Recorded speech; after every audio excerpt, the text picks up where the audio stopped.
অভ্যুত্থানের পর থেকেই যখন বাংলাদেশটা মুক্ত হলো এবং অন্তর্বর্তীকালীন সরকার গঠিত হলো, তখন থেকেই কিন্তু এই দীর্ঘ 15 বছরের মানুষের যে দাবি, গণতন্ত্রের যে অগ্রযাত্রা অব্যাহত রাখার একটা দাবি নির্বাচন, সেই নির্বাচনের দাবি আমরা কিন্তু বিএনপি থেকে করে এসেছি, ধারাবাহিকভাবে করে এসেছি। সরকার শেষ পর্যন্ত আমাদের দাবির প্রতি, আমি বলবো জনদাবির প্রতি শ্রদ্ধা রেখে আগামী ফেব্রুয়ারির মাঝামাঝি নির্বাচনের ঘোষণা দিয়েছেন। কতিপয় রাজনৈতিক দল এই ঘোষণাকে তারা গ্রহণ করতে পারছে না এবং তারা নানা ধরনের পরিবেশ ঘোলা করবার মতো পরিস্থিতি সৃষ্টি করছে।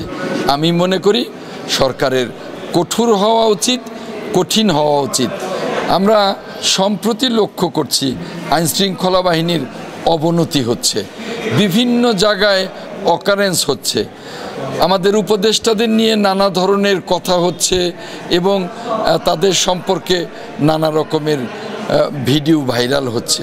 এটা নিয়ে শুধু আমরাই যে চিন্তিত তা না, গণতন্ত্র মানা প্রত্যেকটা নাগরিক চিন্তিত। কারণ যত তাড়াতাড়ি গণতন্ত্রের পথে ফেরত যাওয়া যায় তত তাড়াতাড়ি দেশের জন্য মঙ্গল।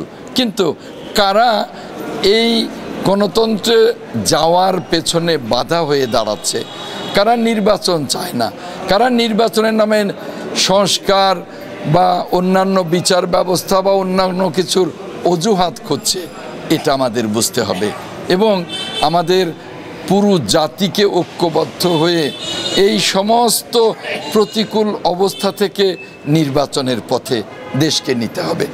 বান্ডেল থাকলে প্রতি সেনমানিতে টাকা বাঁচবে।